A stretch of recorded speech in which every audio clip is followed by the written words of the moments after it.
बात अच्छे से जानते हो कि दाना ढूंढना कितना मुश्किल काम होता है। तरह तरह की मुसीबतें और खतरात मोल लेना पड़ते हैं। लेकिन जब से मुझे सपने आने लगे हैं, हम सबकी जिंदगी बहुत आसान हो गई है। आज मैंने सपना देखा है कि हम सबको उत्तर की तरफ जाना होगा। वहाँ पर 2 बड़े पेड़ हैं जिनकी ठंडी छांव है। इनके पास ही हमें काफी सारा दाना मिल जाएगा। और हाँ, आज मैंने सपने में ये भी देखा है कि अगर हम में से कोई भी पक्षी अपनी जरूरत से ज्यादा दाना जमा करेगा तो मुझे सपने आना बंद हो जाएंगे। इसलिए बेहतर यही होगा कि कोई भी पक्षी अपनी जरूरत से ज्यादा दाना इकट्ठा ना करे।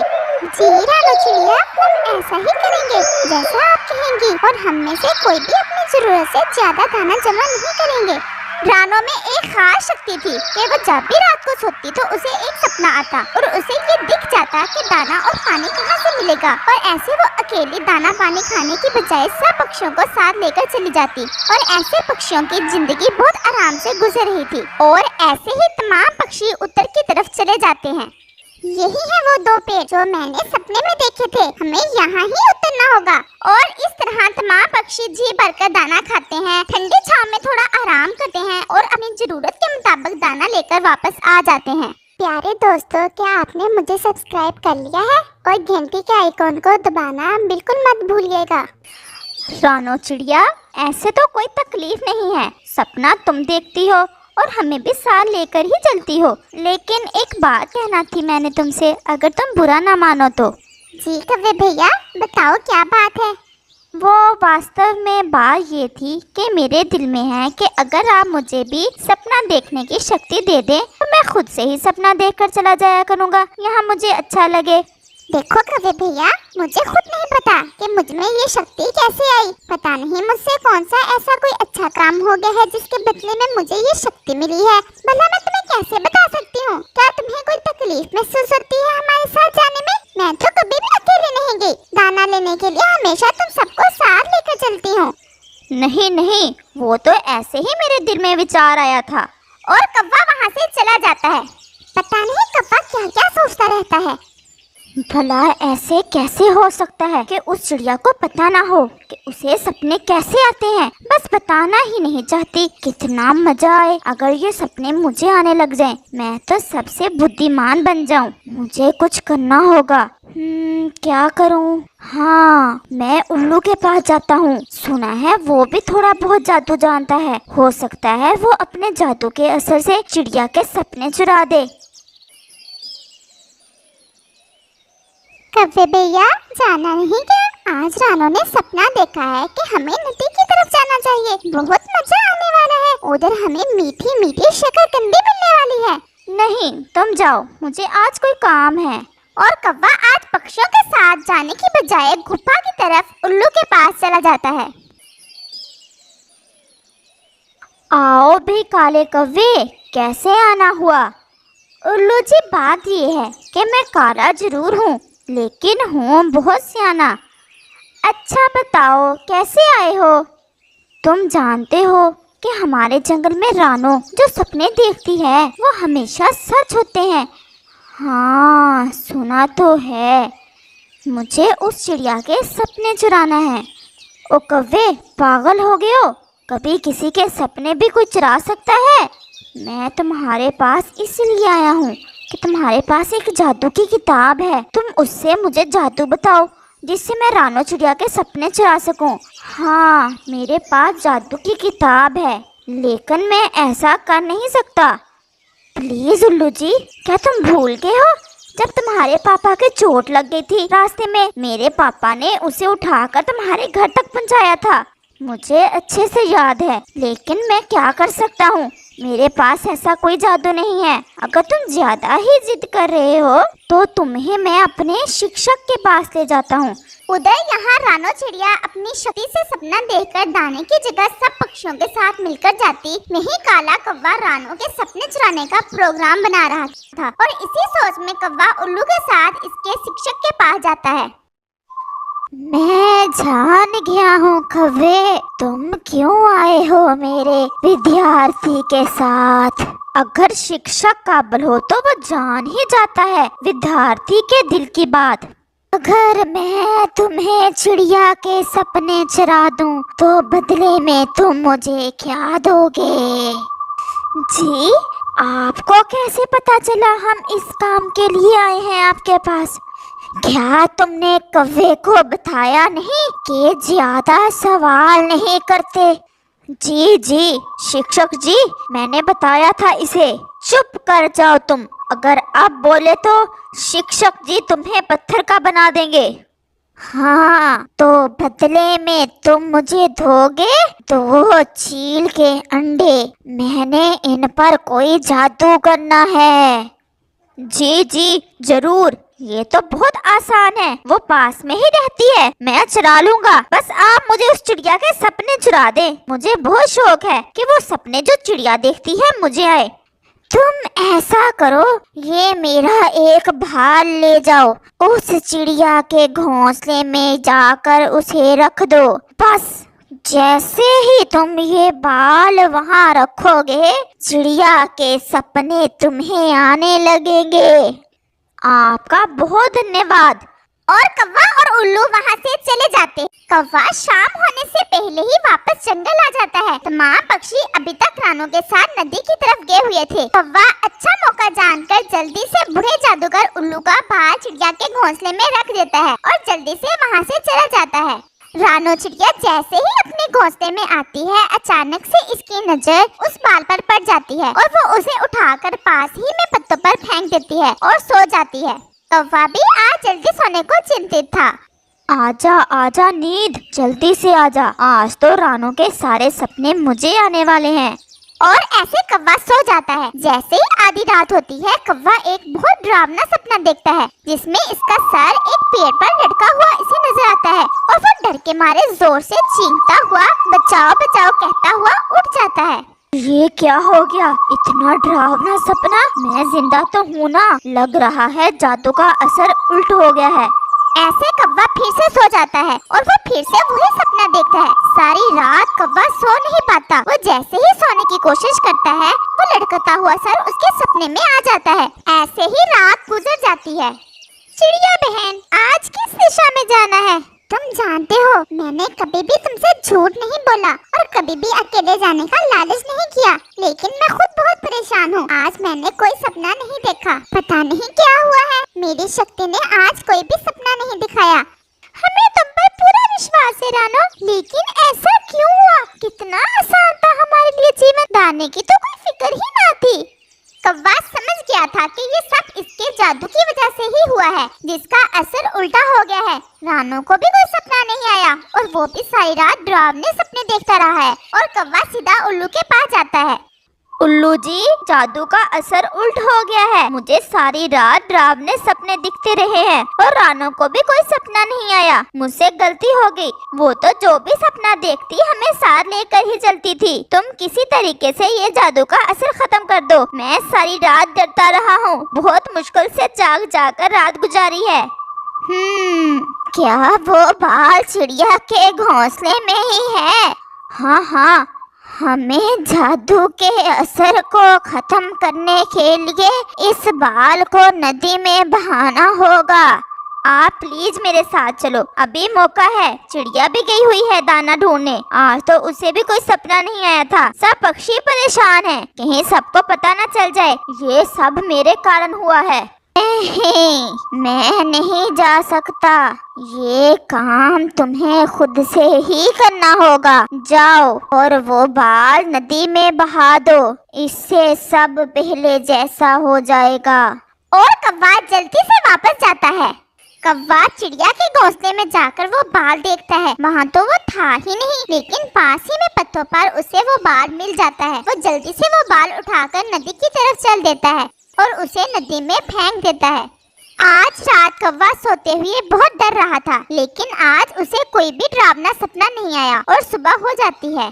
आज मैंने सपना देखा कि हमें पूर्व की तरफ जाना है, वहाँ हमें खाने को चावल मिलने वाले हैं। और कौवे भैया, मैंने आज सपने में ये भी देखा कि तुम किसी के सपने चुराने की कोशिश कर रहे हो, इसलिए हम सबको कल भूखे रहना पड़ा। कौवा बहुत शर्मिंदा होता है और सब पक्षियों से माफी मांगता है और वादा करता है कि वो आइंदा ऐसा कुछ नहीं करेगा। इस कहानी से हमें सीख मिलती है कि जो सबके साथ अच्छा करता है, प्रकृति भी उसी के साथ अच्छा करती है। वो एक बहुत सुंदर जंगल था, हर तरफ तरफ शांति ही शांति थी। सब पक्षी ही मिलजुल कर रहते थे। रानो भी अपने बच्चों के साथ बहुत अच्छी जिंदगी गुजार रही थी। वो इस जंगल में सबसे ज्यादा अक्लमंद थी। सब पक्षी ही मुश्किल समय में उससे मशवरा करते और वो भी सबको इतना अच्छा मशवरा देती कि सबके मसले हल हो जाते। रानो बहन, तुम तो जानती हो कि मेरा पति कितना झगड़ालू है। हर समय बहाने ढूंढता रहता है लड़ने के। क्या वो तुम लोगों के लिए दाना लाता है? हाँ, वो तो लाता है। जब वो घर आता है तो तुम क्या करती होती हो? मैं अपनी सहेलियों से मिलने गई होती हूँ। जब वापस आती हूँ तो वो मुझसे लड़ना शुरू हो जाता है। अब तुम ही बताओ, इसमें मेरी क्या गलती है? पारो बहन, तुम गलत कह रही हो। यही तो तुम्हारी गलती है। तुम्हारा पति सारा दिन तुम्हारे और तुम्हारे बच्चों के लिए दाना ढूंढ कर लाता है। जब वो वापस आता है, तुम ही घर में ना हो तो लड़ना ही है ना उसने। जब वो आए तो कम से कम 2-4 बातें ही कर लिया करो इससे। आइंदा जब वो आए तो तुम घर में ही रहना।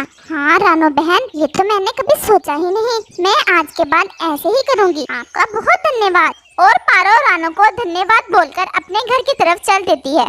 प्यारे दोस्तों, क्या आपने मुझे सब्सक्राइब कर लिया है? और घंटी के आइकॉन को दबाना बिल्कुल मत भूलिएगा। कौवा जो पास में बैठा ये सब देख ही रहा होता है, देखकर बहुत ईर्ष्या दवेश करता है। जब सब पक्षी रानो की परिभाषा करते हैं तो कौवे से बिल्कुल बर्दाश्त नहीं होता। वो चाहता था कि सब पक्षी उसके पास आएं अपने मसले लेकर और वो सबको इनका हल बताकर अपनी परिभाषा कराए। लेकिन वो ये नहीं जानता था कि इस सब के लिए अकल की जरूरत होती है, जो उसके पास नहीं थी। कौवा अपने दोस्त उल्लू के पास जाता है रानो के खिलाफ कोई प्लान बनाने के लिए।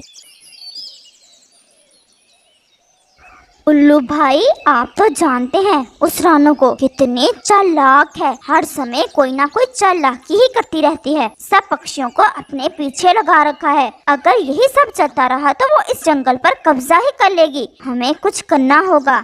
हाँ, बुरी तो मुझे भी बहुत लगती है। हमें कुछ ऐसा करना होगा कि सांप भी मर जाए और लाठी भी ना टूटे। क्या मतलब है आपका?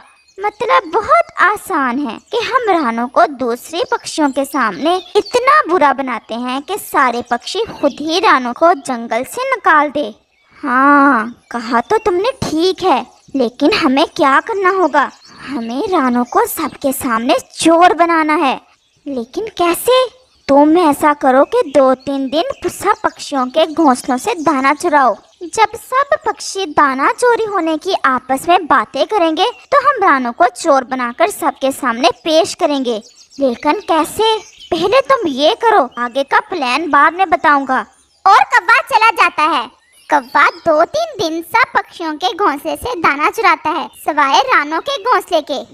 आज भी मेरे घोंसले से दाना चुरा कर ले गया है कोई। क्या आपके घोंसले से भी दाना चोरी हुआ है? मेरे घोंसले से भी 2-3 दिन से दाना चोरी हो रहा है, और मेरे घोंसले से भी। ऐसे सब पक्षी ही परेशान होते हैं कि आखिर कौन उनके घोंसलों से दाना चोरी कर रहा था। मुझे लगता है कि ये सब रानो कर रही है। ये तुम क्या कह रहे हो? रानो कभी भी ऐसा नहीं कर सकती। वो भूखी तो मर सकती है, लेकिन किसी का दाना चोरी नहीं कर सकती। अच्छा, तो ये बताओ कि सबके घोंसलों से दाना चोरी हो रहा है, लेकिन रानो के घोंसले से क्यों नहीं हुआ? अगर हुआ होता तो वो आपको बताती ना। तुम अपनी बकवास बंद करो और जाओ यहाँ से। और कौवा वापस उल्लू के पास जाता है। अब आगे क्या करना है? अब मैं ऐसा करता हूँ कि रानो के पास जाता हूँ और उसे तोते के घोंसले में भेजता हूँ। उसे कहता हूँ कि तोता कह रहा था कि रानो मेरे घोंसले से दाना लाकर मुझे पहाड़ों पर दे जाए। मैं बहुत भूखा हूँ और अभी मेरा काम भी बहुत ज्यादा रहता है। तुम्हें तो पता ही है ना, तोता इस समय जड़ी बूटियों की तलाश में पहाड़ों पर ही गया होता है। जैसे ही रानो तोते के घोंसले में दाना लेने जाएगी, तुम सब पक्षियों को वहाँ लेकर आ जाना। ऐसे रानो सबके सामने चोर बन जाएगी। ऐसा सोचकर कौवा और उल्लू जोर जोर से हंसते हैं। रानो बहन, मैं पहाड़ पर गया था। वहाँ तोता बेचारा जड़ी बूटियाँ ढूंढ रहा था। तुम्हें तो पता है मौसम के बदलने की वजह से सब पक्षी कितना बीमार हो रहे हैं। तोता कह रहा था कि वो आज शाम तक काम करेगा। वो कह रहा था कि रानो से कहना कि मेरे घोंसले में दाना पड़ा है, वो लेकर मेरे पास आ जाए। मुझे बहुत भूख लग रही है। जी उल्लू भैया, मैं अभी जाती हूँ। तोता भी हम सब के लिए ही काम करता है। जैसे ही रानो तोते के घर जाती है, कौवा सब पक्षी लेकर वहाँ आ जाता है। रानो, ये तुम क्या कर रही हो? मैं तोते भैया के लिए दाना लेकर जा रही हूँ। उधर से तोता भी आ जाता है। तोते भैया, क्या तुमने रानो से दाना लाने को कहा था? नहीं, मैं इसे क्यों कहूँगा? रानो, ये सारी चोरियाँ तुम कर रही थी। नहीं, ये तुम क्या कह रही हो? मैं चोर नहीं हूँ। बस करो रानो, अगर आज हम अपनी आंखों से ना देखते तो कभी विश्वास नहीं करते। हमारे जंगल में किसी चोर के रहने की गुंजाइश नहीं है। तुम्हें ये जंगल छोड़ना होगा। हाँ, तुम्हें ये जंगल छोड़ना होगा। तुम चाहती हो कि हम तुम्हें धक्के देकर निकालें? रानो उल्लू और कव्वे की सारी साजिश समझ जाती है, लेकिन अब वो किसी को सफाई नहीं दे सकती थी और ना ही देना चाहती थी। वो चुपचाप वहाँ से चली जाती है। देखा, पक्की चोर है। अगर ना होती तो कोई सफाई तो देती। मम्मा, हम कहाँ जा रहे हैं? बेटा बस, अब हमें यहाँ नहीं रहना। यहाँ पर हम सुरक्षित नहीं हैं। और इस तरह उस अंधेरी रात में रानो अपने बच्चे के साथ वो जंगल छोड़कर चली जाती। उड़ते उड़ते वो दूसरे जंगल में पहुँचती है। यहाँ पर उसे एक तोता मिलता है। भैया, क्या हम इस जंगल में रह सकते हैं? बहन, इस जंगल में खतरनाक उल्लू रहते हैं जो किसी दूसरे पक्षी को यहाँ नहीं रहने देते। तुम ऐसा करो, यहाँ से आगे एक छोटा सा जंगल है, तुम वहाँ चली जाओ। वहाँ तुम आराम से रहोगी। और रानो आगे की तरफ अपना सफर शुरू करती है। जल्द ही वो दूसरे जंगल में पहुंच जाते हैं। मम्मा, यहाँ पर तो बहुत सूखा है, हम यहाँ कैसे रहेंगे? बेटा, हमें खुद पर विश्वास करना होगा। हम यहाँ पर मेहनत करेंगे और अपने लिए खुद दाना उगाएंगे। ऐसे ही दिन और रात गुजरते गए। रानो बहुत ज्यादा मेहनत करती है। इस छोटे से जंगल को हरा भरा बना देती है। अब उस जंगल में हर तरफ रौनक ही रौनक थी। दूसरी तरफ उस जंगल में सूखा शुरू हो जाता है। सब पक्षी ही परेशान थे। वो साथ वाले जंगल में भी नहीं जा सकते थे क्योंकि वहाँ खतरनाक उल्लू रहते थे। पहले तो वो रानो के साथ मशवरा करके किसी न किसी तरफ चल जाते थे, लेकिन अब उन्हें समझ नहीं आ रहा था कि कहाँ जाएं। ऐसे तो हम सब मर जाएंगे। हमें दूसरे जंगल में जाना चाहिए। हम सब मिलकर उन उल्लुओं का मुकाबला करेंगे। ऐसे सब पक्षी दूसरे जंगल की तरफ सफर शुरू करते हैं। रास्ते में उन्हें वही तोता मिलता है। वो उस तोते से पूछते हैं, तोते भैया, क्या आप हमें बता सकते हैं कि हमें ज्यादा दाना कहाँ से मिलेगा? हमारे जंगल में सूखा है, हम सभी बहुत भूखे हैं। ये जंगल तो बहुत खतरनाक है। यहाँ पर उल्लुओं का बसेरा है। वो किसी को यहाँ रहने नहीं देते। हाँ, इससे आगे एक छोटा सा जंगल है। था तो वो भी बहुत वीरान, लेकिन एक चिड़िया ने उसका नक्शा ही बदल दिया है। वो सूखा जंगल तो एक सुंदर जंगल में बदल चुका है। वो चिड़िया बहुत दयालु है, वो तुम्हारी जरूर मदद करेगी। सब पक्षी इस जंगल की तरफ जाते हैं।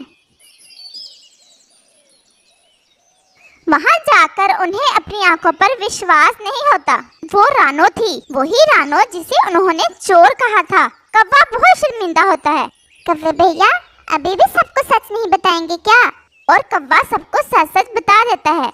रानो, प्लीज हमें माफ कर दो। तुम्हें जंगल से निकालकर हम कभी खुश नहीं रहे। तुम्हारे साथ गलत करके हमारे साथ हमेशा बुरा ही हुआ है। प्लीज हमें माफ कर दो। रानो तो थी ही सबसे अच्छी। वो सबको माफ कर देती है और सबको उसी जंगल में रहने देती है जहाँ पर किसी चीज की भी कोई कमी नहीं थी। इस कहानी से हमें सीख मिलती है कि किसी के साथ बुरा करके हमारे साथ कभी भी अच्छा नहीं हो सकता।